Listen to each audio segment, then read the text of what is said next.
Hello friends, welcome back to the my channel. मैंने CWRV concept के ऊपर कुछ ट्रेड्स लिए हैं और वो सारे ट्रेड्स मैं अभी आपको डीपली एक्सप्लेन करने वाला हूँ। तो अगर किसी को वीक रीडिंग में कन्फ्यूजन्स है, डाउट्स है, तो वो लोग ये वीडियो देख सकते हैं। ठीक है। CWRV का मतलब ये है candle wicks reading with volume. 3 candle को हम रीड करते हैं और स्टोरी मेकिंग करते हैं और वॉल्यूम का कंफर्मेशन लेके इसमें ट्रेड किया जाता है। ठीक है। इस कैंडल पे मैंने ट्रेड करा और यहाँ से मैंने रीड करना चालू किया था। ओके। तो जो पहला कैंडल है इसमें क्या हुआ है, सेलर्स ने बायर का बॉडी डिक्रीज़ किया। सेलर का इंटेंशन ये है बायर का बॉडी डिक्रीज़ करना और वॉल्यूम डिक्रीज़ करना।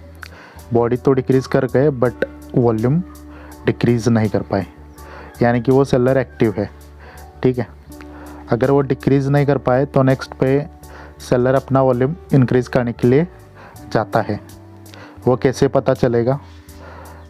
ये कैंडल का लोअर विक अगर प्रीवियस कैंडल के लोअर विक से बड़ा होगा तो क्या पता चलेगा, सेलर अपना वॉल्यूम इंक्रीज़ करना चाहता है। तो सेलर गया बायर के रूम में ऑलमोस्ट 100%, यानी कि सेलर अपना वॉल्यूम इंक्रीज़ करने के लिए गया है। 100% से बायर ने कंट्रोल लिया, बायर ऊपर गए और ऊपर से एक स्ट्रॉन्ग रिजेक्शन है। अब देखो, सेलर अपना वॉल्यूम इंक्रीज़ करने के लिए गया था बट जब बायर ऊपर जा रहे थे तो सेलर ने बायर को अर्ली कंट्रोल नहीं किया। यह है सेलर का पॉइंट। तो अगर सेलर स्ट्रॉन्ग होते तो बायर को अर्ली कंट्रोल करते, बट यहाँ पे क्या हो रहा है, बायर सेलर के एंट्री पॉइंट को क्रॉस करके ऊपर जा रहा है और ऊपर से फिर सेलर उनको रिजेक्ट कर रहा है। समझ रहे हो? इसका मतलब क्या है, ये फाइट जो हुआ है वो वॉल्यूम को डिक्रीज़ करने के लिए हुआ है। अभी जो फाइट है उससे अगर छोटा फाइट होता, जैसे कि इतना फाइट कुछ होता, तो ये फाइट स्टैंडर्ड फाइट हो जाती और हमें क्या मालूम है, सेलर वॉल्यूम इंक्रीज़ करने के लिए गए थे, तब हम हाई वॉल्यूम के बाद सेलर का ट्रेड करते। बट अभी यहाँ पे ये ऊपर साइड से जो फाइट हुई है वो डिक्रीज़ करने के लिए हुई है, बट यहाँ पे वॉल्यूम डिक्रीज़ नहीं कर पाए, यानी कि सेलर एक्टिव है। ठीक है। तो एक्टिव है, वो बायर का वॉल्यूम डिक्रीज़ नहीं कर पाए तो नेक्स्ट पे अपना वॉल्यूम इंक्रीज़ करने के लिए जाएंगे। ओके। बट ये लोअर विक है वो प्रीवियस लोअर विक से छोटी है। जस्ट बायर के रूम में 10% 20% तक सेलर आए हैं और यहाँ से बायर ने कंट्रोल किया, बायर ऊपर गए। लोअर साइड से क्या पता चल रहा है, बायर स्ट्रॉन्ग है, बायर ऊपर गए और ऊपर से एक स्ट्रॉन्ग रिजेक्शन है। ठीक है। तो बायर ने क्या बोला था लोअर साइड पे, हम स्ट्रॉन्ग है, तो बायर स्ट्रांगली ऊपर गए थे और ऊपर गए थे तो ऐसा बॉडी बनना चाहिए था ना अगर बायर स्ट्रांग थे तो। बट सेलर इतना रिजेक्ट क्यों कर रहा है? बहुत ज़्यादा रिजेक्ट कर दिया सेलर्स ने बायर के कैंडल को। ओके। यानी कि वो बायर का वॉल्यूम डिक्रीज़ करना चाहते हैं, सक्सीड हो गए, इसलिए यहाँ पे सेलर आ गए। ये फाइट कोई स्टैंडर्ड फाइट नहीं है। क्यों? क्योंकि लोअर साइड का जो रिजेक्शन है वो छोटा है और थोड़ा बड़ा चाहिए था, तभी ये फाइट स्टैंडर्ड जैसे लगती। बट अभी लोअर साइड का जो रिजेक्शन है वो शॉर्ट है अकॉर्डिंग टू अपर विक, यानी कि ये फाइट एबनॉर्मल है। तो एबनॉर्मल फाइट वॉल्यूम को डिक्रीज़ करने के लिए होती है। सक्सीड हो गए वॉल्यूम डिक्रीज़ करने में, इसलिए यहाँ पे मैंने डाउन का ट्रेड लिया। आई होप ये वीक रीडिंग आपको ईजिली समझ में आया होगा। तो हम देखते हैं अभी नेक्स्ट ट्रेड। ठीक है। ये जो रेड कैंडल है इसमें बायर्स ने बोथ साइड फाइट किया और अपना वॉल्यूम इंक्रीज़ किया, इस वजह से नेक्स्ट कैंडल बायर का आया। अब नेक्स्ट कैंडल में क्या हुआ है, जो प्रीवियस कैंडल पे जो सेलर थे, वीक सेलर, उन्होंने बायर का बॉडी डिक्रीज़ किया और बॉडी डिक्रीज़ करके बायर्स क्या करना चाहते हैं, सेलर ने बायर का बॉडी डिक्रीज़ किया और बॉडी डिक्रीज़ करके सेलर्स अपना वॉल्यूम इंक्रीज़ करना चाहते हैं, बट वो वॉल्यूम इंक्रीज़ नहीं कर पाए, यानी कि सेलर यहाँ पे वीक है और उनका वॉल्यूम लो है। ओके। अगर वो अपना वॉल्यूम इंक्रीज़ नहीं कर पा रहे तो नेक्स्ट कैंडल पे वो बायर का वॉल्यूम डिक्रीज़ करने के लिए जाएंगे। ये बायर का रूम है और ये 50%, तो 50% के भी ऊपर है ये रिजेक्शन, यानी कि बायर स्ट्रांग है, वो डिक्रीज़ करने के लिए गए नहीं। ये lower rejection previous lower rejection से बड़ा नहीं है, यानी कि सेलर्स बायर का वॉल्यूम डिक्रीज़ करने के लिए गए नहीं। लोअर रिजेक्शन से ये पता चल रहा है कि बायर्स स्ट्रांग है, तो हाई वॉल्यूम लेके बायर ऊपर गए और ऊपर से एक रिजेक्शन है। बायर ने लोअर साइड पे क्या बोला था, हम स्ट्रांग है, और बायर ने खुद को प्रूव भी करा बॉडी इंक्रीज़ करके। ठीक है, अब मैं upper wick to lower wick compare कर रहा हूँ, तो ये फाइट कोई स्टैंडर्ड नहीं है।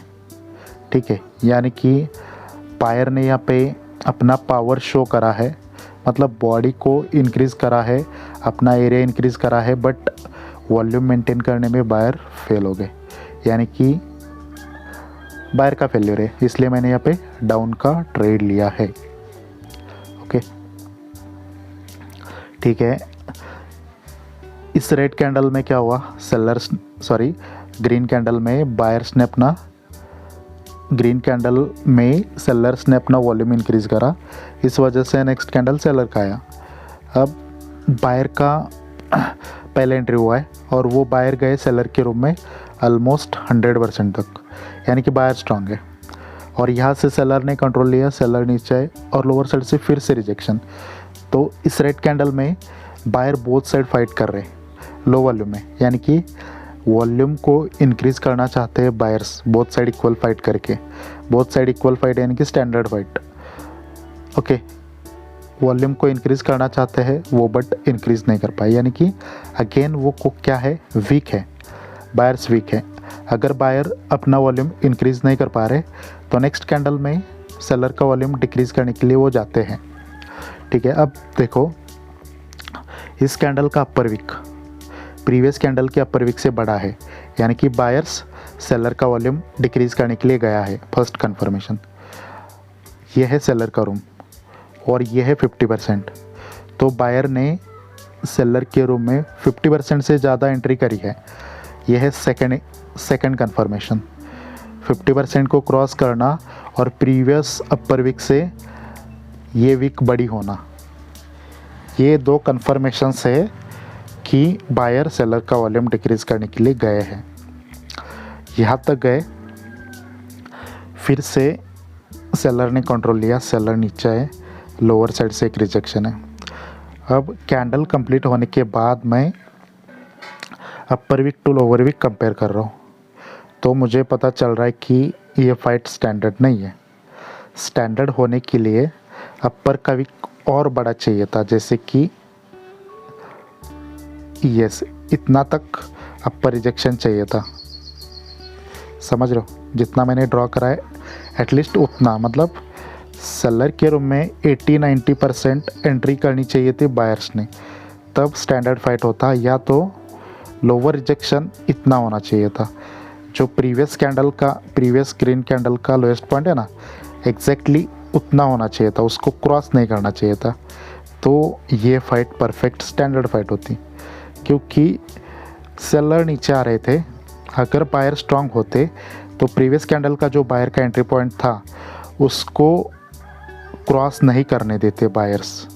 सेलर्स को क्रॉस कर रहे हैं, इसका मतलब सेलर स्ट्रांग है, तो बायर को सेलर का वॉल्यूम डिक्रीज़ करना पड़ेगा, और ये फाइट भी एबनॉर्मल है, तो वॉल्यूम को डिक्रीज़ नहीं कर पाए, यानी कि नेक्स्ट कैंडल सेलर का बनेगा। ओके, यहाँ पर देखो इस कैंडल पे क्या हुआ, वन साइड फाइट करा बायर्स ने, वॉल्यूम को इंक्रीज़ करने के लिए ट्राई किया बट इंक्रीज़ नहीं कर पाए, यानी कि वो वीक है। तो ये बॉडी डिसेंट मानो, नेक्स्ट कैंडल का बॉडी वीक हो गया, तो बायर ने क्या करा, सेलर का बॉडी डिक्रीज़ किया, और बॉडी डिक्रीज़ करके वॉल्यूम डिक्रीज़ करना चाहते हैं, फेल हो गए, यानी कि बायर क्या है, एक्टिव है, क्योंकि सेलर का वॉल्यूम डिक्रीज़ करने के लिए ट्राई करे थे बट फेल हो गए। तो एक्टिव बायर नेक्स्ट कैंडल पे क्या करेंगे, अपना वॉल्यूम इंक्रीज़ करने के लिए जाएंगे। तो ये बायर सेलर के रूम में ज़्यादा एंटर नहीं हुए, प्रीवियस जैसे ही हुए हैं, यानी कि सेलर स्ट्रांग है, तो सेलर हाई वॉल्यूम लेके नीचे आया, लोअर साइड से एक रिजेक्शन है। अब ये कैंडल कंप्लीट होने के बाद मैं कंपेयर कर रहा हूँ फाइट, तो ये फाइट स्टैंडर्ड नहीं है। लोअर साइड का विक जो है और थोड़ा बड़ा चाहिए था, तो ये स्टैंडर्ड फाइट होती। स्टैंडर्ड फाइट के लिए आपको 1:4 रेशो देखना है। अगर ये अपर विक को मैं हेड मानता हूँ, हेड इज इक्वल टू 1, तो लेग इज इक्वल टू 4 चाहिए अप्रोक्सीमेटली। बट अगर अपर साइड का विक मैं यहाँ पे हेड मानता हूँ, तो ये लोअर साइड का विक जस्ट 2-3 टाइम्स है, 4 टाइम्स तो नहीं है, यानी कि ये फाइट एबनॉर्मल है। तो अगेन वो बॉडी डिक्रीज़ करके वॉल्यूम डिक्रीज़ करना चाहते हैं, फेल हो गए, इसलिए सेलर्स। ठीक है, तो हम देखेंगे नेक्स्ट ट्रेड। ओके, यहाँ पर देखो, यहाँ पे क्या हुआ कि बॉडी डिक्रीज़ करा है सेलर्स ने, सॉरी बायर्स ने सेलर का, और बॉडी डिक्रीज़ करके वॉल्यूम इंक्रीज़ करना चाहते हैं वो, बट इंक्रीज़ नहीं कर पाए, यानी कि बायर वीक है, उनका वॉल्यूम लो है। यह है सेलर का रूम। बायर सेलर के रूम में 70% तक एंटर कर गए, यानी कि बायर सेलर का वॉल्यूम डिक्रीज़ करने के लिए गए हैं, बट यहाँ से सेलर ने कंट्रोल लिया, सेलर नीचे आए, फिर से बायर ने रिजेक्शन दिया, हाई वॉल्यूम है, और नेक्स्ट कैंडल रेड, यानी कि बायर सेलर का वॉल्यूम डिक्रीज़ करने के लिए ट्राई कर रहे हैं, बट फेल हो गए। तो बायर्स एक्टिव है, डिक्रीज़ नहीं कर पाए, तो नेक्स्ट पे इंक्रीज़ करने के लिए जाएंगे, बट ये अपर रिजेक्शन प्रीवियस अपर रिजेक्शन से बड़ा नहीं है, 50% से ज़्यादा एंट्री नहीं है, यानी कि इंक्रीज़ करने के लिए वो गए नहीं। अपर रिजेक्शन से क्या पता चल रहा है, बायर सेलर स्ट्रॉन्ग है। सेलर हाई वॉल्यूम लेके यहाँ तक आया। अगर सेलर स्ट्रॉन्ग होता तो बॉडी बनता ना ऐसा, बट बायर उनको रिजेक्ट कर रहा है। लोअर साइड का रिजेक्शन जो है बॉडी से बड़ा है, यानी कि अगेन इस कैंडल पे स्टैंडर्ड फाइट है। तो प्रीवियस कैंडल पे वो एक्टिव थे, वॉल्यूम को डिक्रीज़ नहीं कर पाए थे, और इस पे स्टैंडर्ड फाइट करी, वॉल्यूम इंक्रीज़ करा, इसलिए यहाँ पे कॉल का ट्रेड लिया गया है। ठीक है, ओके, सेलर का वॉल्यूम लो है, बायर्स आ गए। इस कैंडल पे सेलर्स ने बायर का बॉडी डिक्रीज़ किया, बट वॉल्यूम डिक्रीज़ नहीं कर पाए, यानी कि सेलर एक्टिव है। ये बायर का रूम है, सेलर ने बायर के रूम में 50% तक एंट्री करी है। ओके, और यहाँ से कंट्रोल लिया बायर्स ने, और ऊपर से एक रिजेक्शन है। ठीक है, तो यहाँ पे देखो लोअर साइड से क्या पता चल रहा है, बायर स्ट्रांग है। तो बायर ने क्या करा, बॉडी को इंक्रीज़ किया, ये बॉडी वीक थी और ये बॉडी स्ट्रांग हो गई। बायर्स ने सेलर का एंट्री पॉइंट को भी ब्रेक किया। ओके, और जो ऊपर साइड से सेलर का क्वांटिटी है वो भी कम हो गया प्रीवियस कैंडल के मुकाबले, यानी कि टोटली कंट्रोल इस कैंडल पे बायर का है। एरिया बढ़ा दिया, बट वॉल्यूम को मेंटेन नहीं कर पाए, इसी वजह से यहाँ पे एक पुट का ट्रेड बनता है। ओके, ठीक है, यहाँ पर देखो इस कैंडल पे सेलर ने अपना वॉल्यूम इंक्रीज़ करा, सेलर्स आ गए। बायर ने एंट्री करी फर्स्ट टाइम, बायर ने सेलर का एंट्री पॉइंट को ब्रेक किया, ऊपर गए, यहाँ से सेलर ने कंट्रोल लिया, नीचे आ गए, लोअर साइड से एक रिजेक्शन है। इस कैंडल पे स्टैंडर्ड फाइट हुआ है, बायर ने स्टैंडर्ड फाइट करके वॉल्यूम को इंक्रीज़ करना चाहा, बट इंक्रीज़ नहीं कर पाए, यानी कि बायर वीक है। इंक्रीज़ नहीं कर पाए तो वो डिक्रीज़ करने के लिए जाएंगे। कैसे पता चलेगा, ये अपर रिजेक्शन प्रीवियस अपर रिजेक्शन से बड़ा होना चाहिए, और ये जो सेलर का रूम है उसके 50% को क्रॉस करना चाहिए, तो समझेंगे कि बायर डिक्रीज़ करने के लिए गए हैं। सेलर का वॉल्यूम यहाँ तक गए, और यहाँ से स्ट्रांगली सेलर आए नीचे, और फिर से एक रिजेक्शन है। अब मैं upper wick to lower wick compare कर रहा हूँ, तो ये फाइट मुझे प्योरली एबनॉर्मल लग रही है, क्योंकि लोअर का वीक और थोड़ा बड़ा चाहिए था। ठीक है, देखो सिंपल है, वॉल्यूम इंक्रीज़ करने के लिए रिक्वायर्ड फाइट ये थी। ओके, तो ये फाइट यहाँ पे इंक्रीज़ हो गई। ओके, बॉडी भी इंक्रीज़ हुआ है, तो जो लोअर साइड की फाइट है वो एटलीस्ट इससे तो बड़ी चाहिए थी ना, बट ये लोअर साइड की फ़ाइट कितनी है, प्रीवियस से भी छोटी है।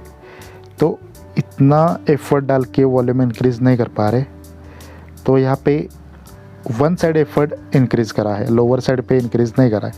लोअर साइड का रिजेक्शन शॉर्ट है, इतना कुछ है, उससे भी ऊपर है। ये प्रीवियस लोअर रिजेक्शन है ना, उससे बड़ा चाहिए था और आपस में ये फाइट स्टैंडर्ड लगना चाहिए था, तो हम समझ सकते थे कि अगेन वॉल्यूम को इंक्रीज़ करने के लिए फ़ाइट हुआ है बट फेल हो गए तो बाहर जाता। बट इस कंडीशन में ये फ़ाइट जो है वो एबनॉर्मल है, तो एबनॉर्मल फ़ाइट वॉल्यूम को डिक्रीज़ करने के लिए होती है। फेल्ड हो गए इसलिए यहाँ पे पुट का ट्रेड। ओके, तो देखो ये मैंने ट्रेड्स लिए थे 1 2 3 4 5 6 7 8 9 10, इसमें से 2 लॉस है और एक्चुअली इसमें एक ये ट्रेड लेट एंट्री की वजह से हुआ था, इसमें मेरा मिस्टेक था, यानी कि ऑलमोस्ट सारे ट्रेड्स विन हैं। ओके, तो ये है CWRV का रिज़ल्ट।